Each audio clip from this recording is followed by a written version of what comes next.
Salut à toi, aspirant stratège, roi du blunder, reine du one move hang. Installe-toi confortablement, prends un café, de l'eau, ce que tu veux, parce que pendant les 2 prochaines heures, on va faire un truc de fou. On va faire passer ton cerveau échiquéen de l'état de « je sais bouger les pièces, mais je donne madame un coup sur deux » à « je comprends ce qui se passe sur l'échiquier et je gagne des parties régulièrement ». Oui, carrément. Dans 2 heures, si tu écoutes vraiment, si tu suis le fil, tu ne donneras plus ta dame gratuitement. Point barre. C'est la base, hein. Mais tu vas aussi arrêter de prendre des fourchettes de cavalier comme un débutant, tu vas construire des attaques qui ont du sens et tu vas mater tes potes ou tes adversaires en ligne avec le sourire. Moi, c'est ton coach et j'ai formé des milliers de joueurs exactement comme toi, de 0 à 1000 élos. Ma spécialité, c'est de te parler simplement, sans jargon de grand maître, sans te prendre la tête avec des variantes qui font 30. On va dégrossir tout ça, couche par couche, comme on pèle un oignon. Sauf que cet oignon-là, il te fera pleurer de joie quand tu vas exploser ton adversaire au prochain blitz. Alors, accroche-toi, on y va. Avant toute chose, j'attaque direct un truc qui me tient à cœur, le mythe du talent. Tu vois ces mecs mettent échec et mat en 8 coups, et tu te dis, putain, il est trop fort, c'est un génie, moi j'ai pas le talent. Eh bien, laisse-moi te dire un truc, c'est des conneries. Le talent en échec, 99% des joueurs, c'est juste du travail déguisé. Le type qui te paraît talentueux, il a juste passé des heures à faire des puzzles tactiques, il a juste joué des centaines de parties lentes, il a juste intégré des patterns que toi tu n'as pas encore vu. Ton cerveau n'est pas moins bon que le sien, il est juste moins entraîné à reconnaître les motifs. C'est comme apprendre à conduire. Au début, tu cales, tu oublies le clignotant, tu stresses. Au bout de 6 mois, tu conduis en écoutant la radio sans même réfléchir. Les échecs, c'est pareil. Bon. Maintenant, on passe aux bases. Tu te dis peut-être, je connais les règles, je sais comment bouge le cavalier. Oui, bien sûr. Mais fais-moi plaisir. Laisse-moi te rafraîchir la mémoire en 10 minutes. Parce que j'ai vu tellement de joueurs à 300 élos qui ne regardaient jamais le bon sens de l'échiquier ou qui oubliaient la prise en passant. On reprend tout, mais vite fait, proprement. L'échiquier. Tu poses le plateau devant toi. La case en bas à droite doit être blanche. Toujours. Si elle est noire, ton plateau est à l'envers. Et si tu joues avec le plateau à l'envers, ton cerveau visuel va être perturbé sans que tu saches pourquoi. Donc, case blanche en bas à droite. Les colonnes, on les appelle les fils, de A à H. Les rangées, les traverses, de 1 à 8. Les blancs commencent. Les pièces, la tour, elle va tout droit, horizontalement et verticalement, autant de cases qu'elle veut. Le fou, il va en diagonale. Et regarde bien, un fou reste toute sa vie sur la même couleur de case. Ton fou qui commence sur une case blanche ne verra jamais une case noire. C'est important pour plus tard quand on parlera de bon ou mauvais fou. La dame, c'est la fusion d'une tour et d'un fou. Elle va tout droit et en diagonale. C'est la pièce la plus puissante. C'est pour ça que la donner gratuitement, c'est un drame absolu. Le roi, il se déplace d'une case dans toutes les directions. Il est à la fois fragile et en fin de partie devient un monstre de combat. Le cavalier, ce petit cheval bizarre que tout le monde déteste au début, il bouge en L, 2 cases tout droit, une case sur le côté. Imagine un L majuscule. Il saute par-dessus les pièces. C'est le seul à pouvoir le faire. Souviens-toi juste que le cavalier attaque toujours une case de la couleur opposée à celle où il se trouve. Si ton cavalier est sur une case noire, il menace des cases blanches et vice-versa. Ça aide à visualiser. Et le pion, ce petit bonhomme qu'on sous-estime, il avance tout droit, une case, sauf au premier coup où il peut en faire 2. Mais il capture en diagonale une case devant lui, à gauche ou à droite. C'est la seule pièce qui ne capture pas. Le roc, écoute bien, parce que le roc, c'est le meilleur ami de ton roi et j'ai vu des centaines de débutants ne pas le faire et se faire massacrer. Le roc, c'est un coup spécial qui bouge ton roi et une tour en même temps. Les conditions, ni le roi ni la tour n'ont bougé auparavant. Il n'y a pas de pièce entre eux. Le roi ne peut pas être en échec. Il ne peut pas passer par une case attaquée ni finir sur une case attaquée. En pratique, pour toi, dans 99% des cas, tu roques le plus vite possible. Le petit roc, c'est roi à la case G et tour à la case F. Le grand roc, c'est roi à la case C et tour à la case D. Tu as le même principe à l'aide dame. Le petit roc est plus sûr, plus rapide à faire. On le fait dans la plupart des parties. Si tu es débutant, fais le petit roc et ne te pose pas de questions avant d'avoir compris le grand roc plus tard. L'important, mets ton roi à l'abri. Le milieu de l'échiquier, c'est une autoroute. Ton roi s'y fera écraser comme un hérisson sur l'asphalte. La prise en passant. Ah, la prise en passant. Ce truc qui fait râler tous les nouveaux joueurs. C'est quoi cette règle de triche? Non, c'est élégant. Imagine, ton adversaire a un pion qui n'a pas bougé, il est sur sa case de départ. Il décide de l'avancer de 2 cases pour fuir une capture ou pour gagner de l'espace. Si ce pion, en avançant de 2 cases, atterrit juste à côté d'un de tes pions, comme s'il lui passait sous le nez, tu as le droit, immédiatement, au coup suivant uniquement, de capturer ce pion comme s'il n'avait avancé que d'une case. Tu prends ton pion, tu le mets en diagonale derrière lui et tu enlèves l'autre pion. C'est immédiatement, c'est le mot-clé. Si tu joues autre chose, tu perds le droit. Ne te prends pas la tête avec ça à outre mesure. C'est une règle qui existe. Tu dois la connaître, mais à ton niveau, elle n'arrive pas tous les jours. Par contre, si un type te l'a fait sans que tu la connaisses, tu vas croire à un bug. Maintenant, tu sais. Pat, vs, mat. Énorme confusion chez les débutants. Échec et mat, c'est quand le roi est en échec et qu'il ne peut pas fuir, ni bloquer, ni capturer la pièce qui met l'échec. La partie est finie, t'as gagné. Le pat, c'est quand le roi n'est PAS en échec, qu'il n'a aucun coup légal à disposition, ni son roi, ni aucune autre pièce. Et là, la partie est nulle, brutalement. Tu peux avoir une dame de plus, 3 tours et une armada de pions si ton adversaire n'a plus rien et que son roi est coincé passer sans être en échec, c'est pas match nul. C'est frustrant comme un jour sans pain. Pourquoi je t'en parle maintenant? Parce que quand tu auras l'avantage matériel, ta plus grande ennemie, c'est cette satanée règle du pat. Tu dois toujours laisser une case de fuite au roi adverse quand il n'a plus de pièces, sauf si tu donnes effectivement échec. 9 fois sur 10, quand un débutant rate un mat avec dame et roi contre roi seul, il fait pat parce qu'il colle sa dame trop près et étouffe le roi. On verra ça en détail dans les finales. Mais grave ça dans le marbre, pas d'échec, pas de mouvement possible chez l'adversaire, égale à partie nulle. Grosse différence avec le mat. Ok? Voilà pour les bases éclairs. Si tu savais déjà tout ça, parfait. On a posé le fond commun. Maintenant, on passe à la vraie chair de cette masterclass. Les 5 péchés du joueur à 100 Elo. Toi, mon ami, tu es probablement dans cette zone, entre 100 et 300 Elo. Tu connais les règles, tu arrives à finir une partie, mais tu perds plus que tu ne gagnes,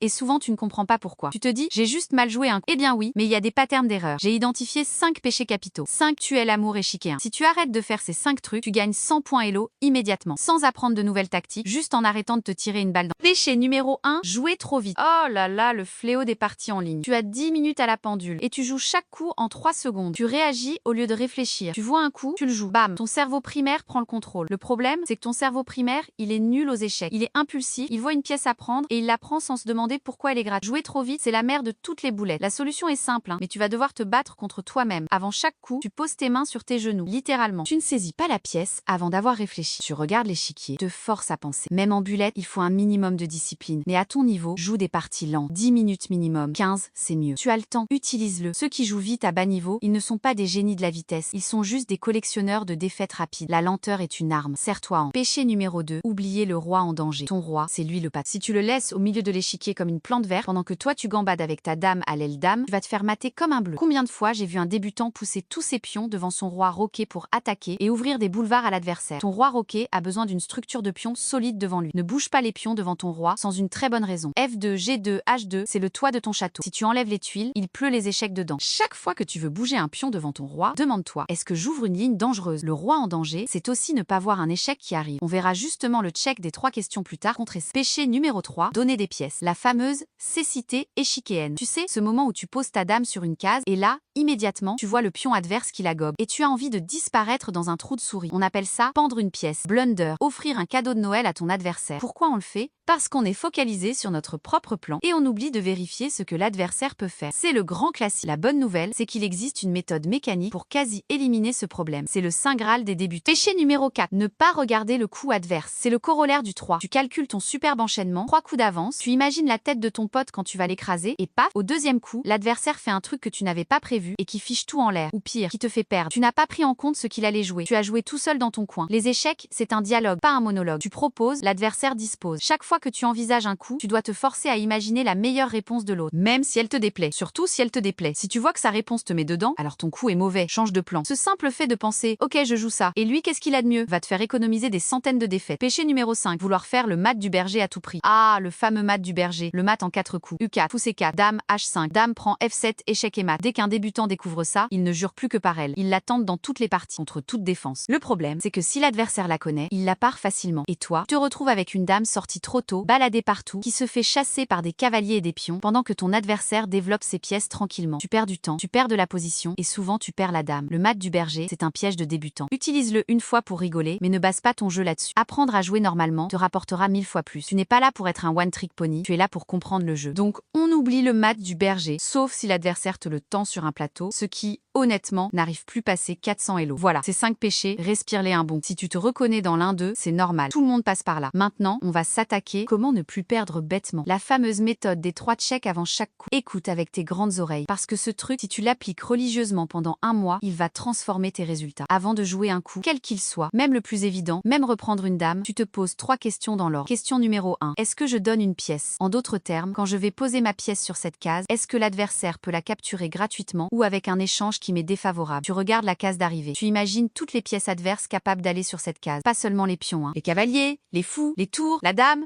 le roi. Si la case est contrôlée par une pièce adverse, tu risques de donner ta pièce. Si ta pièce est protégée, compte la valeur de l'échange. On en reparlera dans le milieu de jeu. Mais d'abord, vérifie les captures gratte. Sérieux, fais-le à voix haute si tu es seul. Est-ce que je donne une pièce? Non. Ok, check invalidé. Question numéro 2. Est-ce que mon adversaire me menace? Tu ne regardes plus seulement la case où tu veux aller. Tu élargis ton regard. Qu'est-ce que l'adversaire vient de jouer? Quel est son dernier? Pourquoi il a joué ça? Il ne te menace pas directement? Très bien. Mais parfois, la menace est indirecte, ou elle va se créer après ton. Demande-toi donc, après mon coup, qu'est-ce que l'adversaire pourra faire? Encore une fois, te mets à sa place. S'il a un échec dangereux, s'il peut te faire une fourchette, fourchette. S'il peut attaquer ta dame bloquée, c'est l'étape la plus difficile parce qu'elle demande de l'imagination. Ne t'inquiète pas, ça se travaille. Mais simplement se poser la question, c'est déjà filtrer 80% des catastrophes. Question numéro 3. Et mon roi? Toujours finir par le roi. Toujours. Est-ce que ton roi est en sécurité après ton coup? Est-ce que pire, ton coup ouvre une ligne vers ton roi? Imagine que tu joues un coup de pion anodin, mais ce faisant, tu débloques la diagonale d'un fou adverse qui maintenant vise ton roi. Catastrophe. Ou tu oublies de parer un échec ennemi. Re-regarde la zone autour de ton roi. Pas d'échec à découvert, pas de pièces non protégées à côté de lui. Répète avec moi ces 3 questions. Allez, on le fait ensemble, là, tout de suite, comme si je te forçais à la gymnastique matinale. Question 1. Est-ce que je donne une pièce? Question 2. Est-ce qu'il me menace? Question 3. Et mon roi? Encore. Est-ce que je donne une pièce? Est-ce qu'il me menace? Et mon roi? On y va. À ton tour. Murmure-le si tu es dans le bus, j'en ai rien à faire. Est-ce que je donne une pièce? Est-ce qu'il me menace? Et mon roi? Ce mantra, tu vas le répéter avant chaque coup pendant les 30 prochains jours. Tu vas peut-être perdre autant au début, et alors? Tu préfères perdre une partie au temps parce que tu as pris 30 secondes pour vérifier, ou la perdre en un coup parce que tu as pendu ta dame? Le choix est vite fait. La vitesse viendra après. La solidité d'abord. Un joueur solide à bas elo, c'est une forteresse ambulante. On le surnomme le pot de colle. Deviens le pot de colle. Sois fier qu'on te traite de joueur lent. La lenteur et l'élégance du débutant sage. Bon, maintenant qu'on a le filet de sécurité pour ne plus perdre bêtement, on passe à l'étape suivante. Construire une position jouable. Les principes d'ouverture qui marchent jusqu'à 1000 elo. J'ai une super nouvelle. Jusqu'à 1000 elo. Pas besoin de connaître 20 variantes de la sicilienne. Pas besoin de savoir le sang. Case, I4, D4, I5, D5. C'est le cœur du board. Qui contrôle le sang, contrôle la partie. Pourquoi? Parce que tes pièces au centre ont plus de mobilité. Un cavalier au centre attaque jusqu'à 8 cases. Un cavalier sur le bord, 4. C'est mathématique. Donc, tes premiers coups doivent occuper ou contrôler le centre avec des pions. I4, D4, c'est le pain béni. Si tu joues avec les noirs, répondre I5 contre I4 ou D5 contre D4, c'est occuper le centre. Le but n'est pas de faire du tourisme avec tes pions du bord, genre A4 ou H5 qui ne servent à rien en ouverture. Chaque coup doit avoir une idée centrale. Développement. Sors tes pièces. Cavalier d'abord, souvent, les fous ensuite. Pourquoi les cavaliers d'abord? Parce qu'ils sautent par-dessus les pions et se positionnent bien dans C3, F3 côté blanc, C6, F6 côté noir. Ensuite, place tes fous sur des diagonales actives. Fou C4, fou B5, fou G5, selon les situations. Sors tes pièces mineures avant de sortir la dame ou les tours. Ne bouge pas 2 fois la même pièce dans l'ouverture sans une bonne raison. Chaque fois que tu rejoues une pièce déjà développée alors que d'autres dorment encore, tu perds un temps. Le développement, c'est une course. Celui qui sort toutes ses pièces en premier gagne l'initiative. L'objectif, connecter tes tours. Cela veut dire que ta dame peut bouger et tes tours peuvent se voir et se protéger. Quand tes tours sont connectés, ton développement est terminé. À bas niveau, beaucoup de parties se gagnent simplement parce que l'adversaire a oublié de développer ses pièces et se retrouve avec 2 tours hors jeu au fond, pendant que toi, tu as toute une armée prête à attaquer. Sécurité du roi. J'en ai déjà parlé. Rock tôt. Dans la grande majorité des cas, entre le coup 4 et le coup 10, tu dois rocker. Un roi au centre est vulnérable. Un roi rocké derrière 3 pions est un petit bunker. Ne déplace pas les pions devant lui sans nécessité absolue. Si tu attaques à l'aile dame, c'est tentant de pousser tous tes pions, mais surveille ton roi comme le lait sur le feu. Maintenant, les 2 ouvertures concrètes. Pour les blancs, je te donne la partie italienne. C'est l'ouverture la classique, la plus logique, la plus formatrice. Elle commence par un point E4, tu occupes le centre. Les noirs répondent 1 point E5, ils font la même chose. 2 points cavalier, F3. Tu attaques le pion E5. Les noirs jouent 2 cavaliers, C6 pour défendre. 3 points fou, C4. Tu vises la case F7, le point faible naturel des noirs avant le roc. C'est le début de la partie italienne. Là, les noirs peuvent jouer 3 fou C5, la variante classique, ou 3 fils simple. Mais ne t'éparpille pas. Toi, avec les blancs, ta séquence de base, c'est 4 points C3 pour préparer la poussée D4 et renforcer le centre. Puis 5 points D4 pour ouvrir le jeu. C'est simple, logique. Si les noirs prennent en D4, tu reprends avec le pion C3, tu obtiens un centre de pion massif. Ensuite, tu développes le cavalier en B1, souvent en D2 ou A3 selon les besoins, mais le plan standard c'est cavalier B1 D2, puis roc. En quelques coups, ta position est harmonieuse. Pas de panique, je la répète au ralenti. 1 point E4, E5, 2 points CF3, CC6, 3 points FC4. Puis tu joues C3, puis D4, tu développes l'autre cavalier, tu roc. C'est tout, c'est suffisant. Si l'adversaire dévie, applique les principes, développe sans roc. Ta position sera saine et tu auras un jeu facile. La partie italienne, c'est le couteau suisse de l'ouverture. Pour les noirs contre I4, je te conseille de répondre 1 et E5. Oui, juste symétrie. Pourquoi? Parce que c'est simple. Ça évite les complications de la sicilienne ou de la française qui nécessitent de connaître des structures spécifiques. Si les blancs jouent 2 points CF3, tu réponds 2 C, C6. S'ils jouent le fou C4, partie italienne côté blanc, peut jouer 3 fou C5. Si les blancs tentent la Ruy Lopez avec fou B5, ne panique pas. Continue ton développement. Par exemple, 3 Z6. Demande au fou ce qu'il fait. S'il recule, tant mieux, tu as gagné un peu d'espace. S'il prend le cavalier, tu reprends avec le pion de 7, tu doubles tes pions. Ce n'est pas la fin du monde, c'est même jouable. Mais l'idée générale, développe, ne sors pas la dame trop vite. Roc. L'ouverture classique symétrique est un terrain d'apprentissage idéal. Tu vas comprendre les structures de pions, les pousser au centre, les attaques sur F2/7. C'est ça qui nous amène à l'attaque. La tactique, ton arme secrète. J'ai dit tout à l'heure que 80% des parties sous 1000 elo se gagnent sur une tactique basique. C'est la vérité vraie. Tu n'as pas besoin de la fourchette. Le grand classique. Une pièce attaque 2 pièces adverses en même temps. Le cavalier est le roi de la fourchette parce qu'il attaque d'une d'une manière bizarre que les débutants ne voient pas venir. Imagine, ton cavalier est en F3, ton adversaire a son roi en D8 et sa dame en A5. Tu joues cavalier I5, non, ça ne les attaque pas tous les deux. Mais imagine cavalier en C4, là, selon la position, il peut attaquer dame et roi ou tour et dame. La fourchette classique du débutant, cavalier en F7. Tu amènes ton cavalier, souvent via G5 ou E5, à l'attaque de la case F7 et là, si le roi n'a pas roqué, il attaque le roi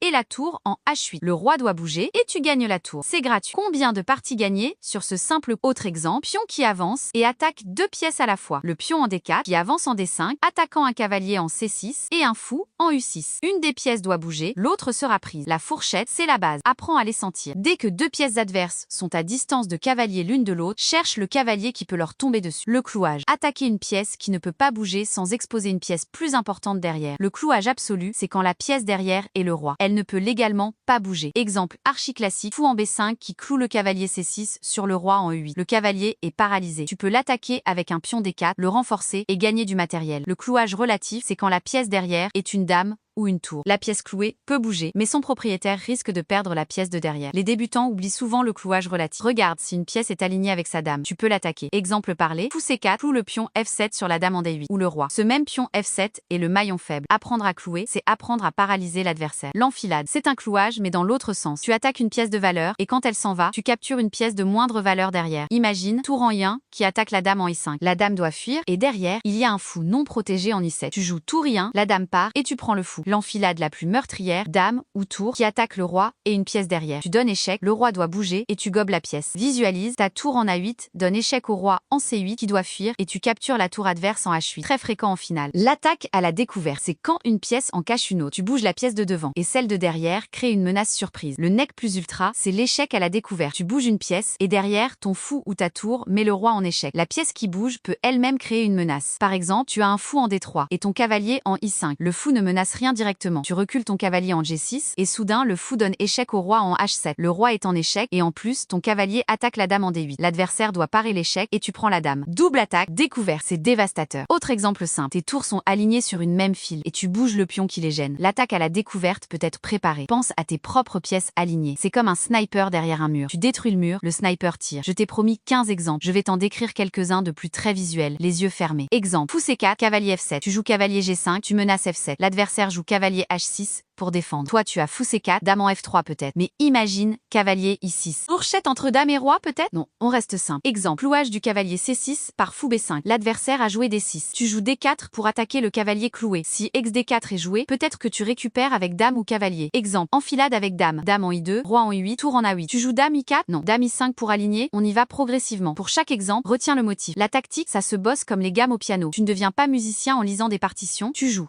Aux échecs, tu fais des puzzles. C'est pour ça que dans le plan d'entraînement, les puzzles tactiques seront ta priorité absolue. Tu ne reconnaîtras une fourchette en partie que si tu en as résolu 100 dans ta vie. C'est comme conduire. Le cerveau a besoin de patterns. Plus tu en verras, plus ça deviendra automatique. D'ailleurs, faisons un petit quiz ensemble. Imagine cette position. Blanc, roi G1, dame D1, tour A1, tour F1, cavalier B1, cavalier F3, fou C1, fou C4, pion A2, B2, C3 D4, I4 F2, G2 H2. Noir, roi E8, dame D8, tour A8, tour H8, cavalier B8, cavalier F6, fou C8, fou F8, pions A7, B7, C7, D5, E5, F7, G7, H7. Les blancs viennent de jouer cavalier F3, G5, attaquant F7. Question. Les noirs peuvent-ils ignorer la menace et jouer cavalier B8, C6? Pause. Réfléchis. La réponse, non. Parce que si les noirs jouent cavalier C6, ils oublient que leur F7 est attaqué 2 fois, cavalier G5 et fou C4 est défendu une seule fois par le roi. Les blancs jouent fou C4, prend F7, échec. Le roi doit aller en E7 et là, la fourchette du cavalier en F7 manque la dame, mais bon, ici, on passe justement au milieu de jeu pratique. Une fois que l'ouverture est terminée, que les pièces sont sorties et les rois en sécurité, tu arrives dans cette phase vaste et intimidante qu'on appelle le milieu de jeu. C'est souvent là que les débutants se sentent perdus. Je fais quoi maintenant? La réponse est plus simple qu'elle n'en a l'air. Crée des menaces, compte les échanges, améliore tes pièces. Décortiquons ça. Créer une menace à chaque, c'est l'idéal vers lequel tu dois tendre. Pas juste pousser un pion pour passer le temps. Chaque coup doit dire quelque chose. J'attaque ce pion, je menace une fourchette, je mets une pièce sur une case plus active. Si tu ne menaces rien, passe ton tour et donner des coups gratuits à l'adversaire, c'est le laisser dicter le jeu. Alors, menace. Même une menace ridicule, si l'adversaire ne la voit pas, peut marcher. Mais ne menace pas n'importe comment, menace avec un but. Par exemple, menace de prendre une pièce non protégée ou menace un échec dangereux. Poser une question à l'adversaire, c'est le mettre sous pression. La pression, à bas élo, ça fait craquer. Combien de fois j'ai vu un joueur faire une menace simple et l'adversaire paniquer et donner une pièce? Soit celui qui pose les questions, pas celui qui y répond dans l'urgence. Compter les attaquants et défenseurs, c'est le bi et bas des échanges. Avant de capturer quelque chose, tu comptes combien de fois la case est attaquée, combien de fois elle est défendue défendu. Si tu attaques plus que l'adversaire ne défend, tu gagnes du matériel. Exemple, un pion en U5 attaqué par ta dame, ton cavalier, ta tour. Défendu par un cavalier, un pion. 3 contre 2, tu peux prendre. Mais attention à l'ordre des captures. Commence par la pièce de moindre valeur. Si tu prends avec la dame en premier, l'adversaire reprend et tu as perdu ta dame contre une pièce mineure. Non, tu prends avec le cavalier, il reprend, tu prends avec la tour, etc. La règle d'or, quand tu attaques une pièce protégée, prends avec la pièce la moins chère en premier. Pour les valeurs, on utilise l'échelle Classion égale à 1, cavalier égale à 3, fou égale à 3, tour égale à 5, dame égale à 9. Le roi n'a pas de prix, évidemment. Si tu échanges un fou contre une tour, tu gagnes 2 points de matière, c'est ce qu'on appelle gagner la qualité. C'est excellent. Échanger quand tu gagnes, c'est le B beau boîte beau pas pour simplifier et gagner. Si tu as un avantage matériel, échange les pièces pour arriver en finale avec plus de force. Inversement, si tu es en infériorité, évite les échanges, garde des complications. Améliorer ta pire pièce, c'est un conseil de grand maître qui s'applique incroyablement bien pour les débutants. Regarde ton camp et demande-toi, quelle est ma pièce la plus nulle? Celle qui est coincée dans un coin, qui ne menace rien, qui n'a pas de perspective. Trouve-lui un meilleur emploi. Par exemple, ta tour qui est encore en A1 alors que le centre est ouvert, elle sert à rien. Amène-la sur une colonne ouverte. Un cavalier sur le bord du plateau, recentre-le. Un fou, bloqué par tes propres pions, essaie de le réactiver en poussant un pion ou en le repositionnant.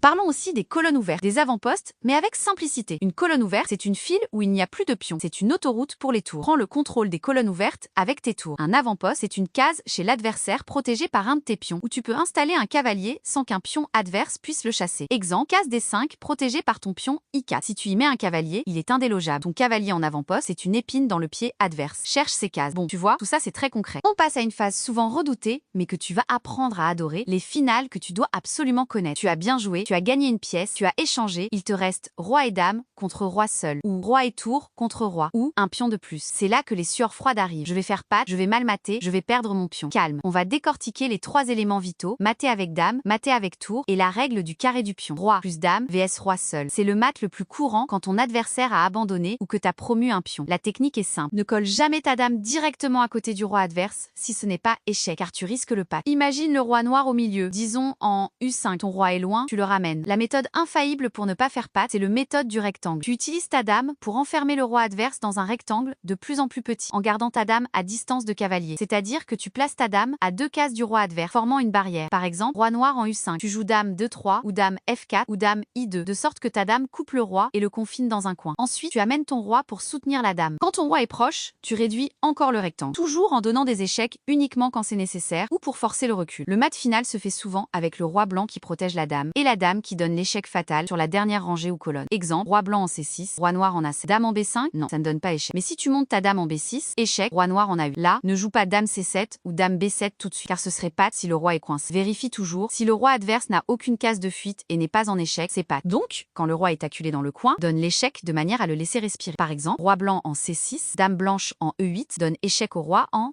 A7. Le roi doit aller en A6. Puis dame, A8 mat, protégé par le roi. Entraîne-toi contre un ordi, c'est le meilleur moyen. Mais rappelle-toi, distance de cavalier pour la dame, couper le roi, amener ton roi, patte. Facile à dire, mais à roi plus tour vs roi seul. Légèrement plus dur que la dame, mais même principe. La tour mate sur une rangée ou une colonne en utilisant le roi pour couper les fils. La méthode classique, utiliser la tour, pousser le roi adverse au bord. Tu places ta tour de manière à ce que le roi adverse ne puisse pas dépasser une certaine ligne. Par exemple, roi noir en I5, ton roi en U1, ta tour en A1. Tu peux jouer tour A5 qui coupe le roi noir sur la 5e rangée. Le roi noir ne peut plus aller au-delà de cette ligne. Ensuite, tu amènes ton roi et quand les rois sont face à face, opposition, tu donnes un échec avec la tour pour le repousser encore. Petit à petit, il arrive au bord. Quand il est collé au bord, tu places ta tour sur la même rangée et le mat est donné quand les rois sont opposés. Par exemple, roi noir en G8, roi blanc en G6, tour en A8 mat. Le roi noir ne peut pas aller en F7, F8 parce que ton roi contrôle les cases de fuite. Le piège à éviter, ne jamais laisser ta tour se faire prendre bêtement. Si la tour est trop proche du roi sans protection, le roi peut la capturer. Donc garde la tour à distance quand ton roi n'est pas encore prêt. Cette finale, il faut la connaître parce qu'elle survient souvent. Là aussi, pratique contre l'ordinateur. 15 minutes d'entraînement et tu la maîtrises pour la vie. Le carré du pion, c'est un concept magique pour les finales de pion. Tu as un pion passé et tu veux savoir s'il peut aller à promotion sans se faire rattraper par le roi adverse. Le carré du pion, c'est un carré imaginaire dont le pion est un coin et dont le côté va jusqu'à la dernière rangée. Si le roi adverse est dans ce carré, il peut rattraper le pion. Sinon, il ne peut pas et le pion va à dame. Exemple, pion blanc en I4. La case de promotion est U8. Le carré a pour coin I4, U8, B8 parce que 4 cases de large, B4. Donc un carré de 4-4. Si le roi noir est en G2, on tire une diagonale vers le carré. G2 est-il dans le carré? Non, il est trop loin. La distance la plus courte est diagonale. Alors le pion passe. Si le roi noir est en U6, il est dans le carré, il rattrape. Attention, n'oublie pas que le pion peut avancer de 2 cases au premier. Donc le carré se calcule à partir de la case actuelle du pion, mais en prenant en compte que le pion n'a pas encore bougé. Si le pion est sur sa case de départ, le carré est plus petit d'une case en hauteur. Règle simple, trace mentalement la diagonale du pion jusqu'à la rangée de promotion, puis complète le carré vers le côté. Si le roi adverse peut entrer dans ce carré en un coup, il rattrape. Sinon, banco. Cette règle va te sauver des fins de partie et aussi te permettre de savoir quand pousser ton pion pour gagner. Maintenant, tu as les bases, les armes tactiques, les finales. Mais savoir quoi faire, c'est bien. Savoir comment s'entraîner, c'est mieux. On passe au plan d'entraînement de 30 jours, concret, réaliste, que j'ai testé sur des centaines d'élèves. Ce n'est pas 15 minutes de tactique par jour. Tous les jours, sans exception. Même le dimanche matin en pyjama. Tu ouvres lichess ou chess.com, tu vas dans la section puzzles et tu en fais. Gratuit. L'important, c'est la régularité. Pas 45 minutes un jour et rien le reste de la semaine. 15 minutes quotidiennes. Pourquoi? Parce que le cerveau a besoin de répétitions espacées pour créer des connexions. Tu dois voir les motifs encore et encore. Prends ton temps sur chaque puzzle. Ne joue pas au hasard. Calcule. Visualise le résultat. Si tu échoues, regarde la solution, comprends pourquoi tu t'es trompé. L'objectif est d'atteindre un strict, une série de jours consécutifs. 20 jours de tactique d'affilée et tu verras des fourchettes partout, même dans tes rêves. 3 parties lentes, max par jour. Je veux des parties avec un contrôle de temps minimum 15 hors 10, c'est-à-dire 15 minutes avec incrément de 10 secondes par, ou mieux 30 hors 20. Oui, c'est long. Oui, c'est chiant quand on a l'habitude du blitz. Mais le blitz, à ton niveau, c'est du massacre de temps. Tu n'apprends rien, tu reproduis tes erreurs à vitesse grand V. Les parties lentes te forcent à appliquer la méthode des 3 checks, à compter les attaquants, à réfléchir aux menaces. Une partie lente par jour vaut mieux que 10 blitz. Joue 3 max. Parce qu'au-delà, la fatigue mentale te fera jouer n'importe comment. Et après chaque partie, analyse tes boulettes. Pas besoin d'un logiciel compliqué. La fonction analyse de la partie sur les plateformes te montre le moment où l'évaluation a basculé. Regarde ce coup précis. Qu'est-ce que tu as loupé? Une fourchette? Un clouage? Une pendaison de pièces? Note-le mentalement. Sois honnête avec toi-même. Ah oui, là j'ai donné ma dame parce que j'ai pas vu le fou en G5. La prochaine fois, tu le verras. L'analyse de ces défaites, c'est là que se fait la croissance. Pas dans la victoire facile. Le rituel concret. Voici comment je vois ta journée type. Te pose au calme. Tu ouvres ton appli de puzzle. 15 minutes. Tu fais ça avant de jouer. Ensuite, une partie lente. Pendant la partie, tu répètes le mantra donner pièce, menace, mon roi. Après la partie, analyse de 2 minutes. Où ai-je merdé? Le soir, pourquoi pas une deuxième partie? Puis tactique relax. Pas plus. Le week-end, tu peux en faire 3. Mais garde le rythme. Ce qui compte, c'est la qualité de l'attention, pas la quantité. Et maintenant, le mental, la psychologie du joueur d'échecs. Parce que c'est pas tout d'avoir la technique. Si tu tiltes à la première défaite et que tu enchaînes 10 parties de rage, on n'y arrivera pas. Gérer le tilt. Le tilt, c'est cette colère sourde qui te prend quand tu perds une partie. Surtout si tu avais une position gagnante et que tu as offert la victoire. Tu te sens nul, tu as envie de break ton écran. À ce moment-là, ne relance pas une partie. Jamais. Le tilt te fait jouer plus vite, plus mal, plus agressivement. Et tu vas perdre 100 points Elo dans l'heure. La règle. Après une défaite frustrante, lève-toi, va boire un verre d'eau, regarde par la fenêtre, respire, attends 5 minutes. Si tu te sens encore chaud, arrête pour la journée ou change d'activité. Le jeu d'échecs en ligne est conçu pour te faire cliquer sur jouer lent, on l'a dit, mais c'est aussi un combat psychologique. L'adversaire va peut-être jouer vite pour te mettre la pression. Laisse-le faire, ignore son temps. Tu es dans ta bulle, tu joues ton jeu. Si tu perds autant, c'est moins grave que de perdre bêtement. Avec la pratique, ta réflexion deviendra plus rapide sur les évidents et tu garderas du temps pour les moments critiques. Le plus dur, c'est de ne pas se sentir coupable de perdre du temps. Le temps est une ressource, utilise-la, ne pas abandonner. Sous 1000 Elo, il se passe des renversements de ouf. Ton adversaire a une dame de plus, ne quitte pas la partie. Continue. J'ai vu des gars avec une tour et un cavalier de moins gagner parce que l'autre a fait un pat énorme ou a donné sa dame sur une fourchette qu'il n'a pas vue. Tant que le mat n'est pas sur l'échiquier, tout est possible. Aussi, ne propose pas nul partout dès que tu es en difficulté. Apprends à défendre. La défense, c'est une compétence. Trouver des perpétuels, échecs répétés qui forcent la nulle, chercher le pat, créer des menaces tactiques pour renverser la situation. Sois un emmerdeur. Ton adversaire à 500 Elo est aussi nerveux que toi. Si tu lui mets des problèmes,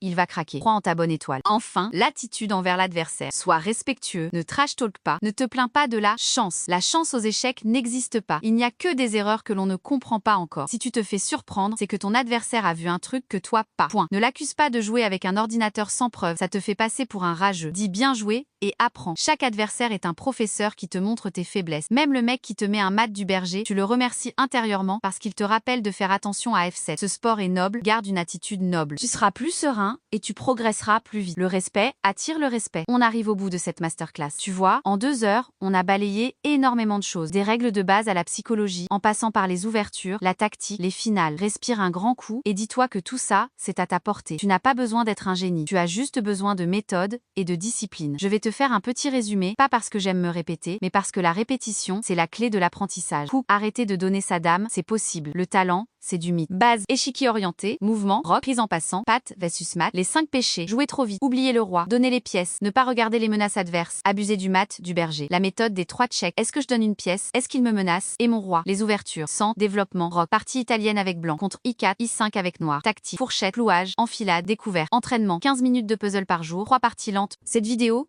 tu peux la revoir, la mettre en fond, prendre des notes. Mais surtout, l'échec, ça se joue, pas seulement ça s'écoute. Alors, je te le demande solennellement, dans 30 jours, tu reviens dans les commentaires, tu me dis combien de points Hello tu as gagné. Je veux des témoignages, je veux entendre. Coach, j'ai passé les 600 Hello. Coach, j'ai fait ma première fourchette volontaire. Coach, je n'ai pas pendu ma dame de la semaine. Ça me fera chaud au cœur. Avant qu'on se quitte, quelques derniers conseils en vrac. Regarde des parties de joueurs un peu plus forts que toi, mais commentées par des pédagogues. Ne passe pas 3 heures sur les ouvertures. Joue des tournois, même si tu perds, l'expérience est formatrice. Trouve un pote avec qui jouer en physique, c'est plus convivial et vous pourrez analyser ensemble. N'aie pas honte de ton niveau. Tout le monde est passé par là. Magnus Carlsen, à un moment, savait à peine comment bouge le cavalier. Personne ne n'aimait. Le chemin est long, mais il est passionnant. Chaque partie est une nouvelle aventure, une nouvelle énigme. Et quand tu résous l'énigme, quand tu vois clair dans la position, c'est une satisfaction indescriptible. Alors, qu'est-ce que tu attends? Lance-toi. Et souviens-toi, avant chaque « est-ce que je donne une pièce? Est-ce qu'il me menace ?» Et mon roi, c'est ton bouclier, ton épée et ton GPS dans la jungle des 64 cas. Merci d'avoir passé ces 2 heures avec moi. Si ce guide t'a plu, partage-le à tous tes potes qui galèrent à pendre leur dame. Abonne-toi pour la suite quand on s'attaquera à comment passer de 1000 à 1500 Hello. D'ici là, prends soin de ton roi.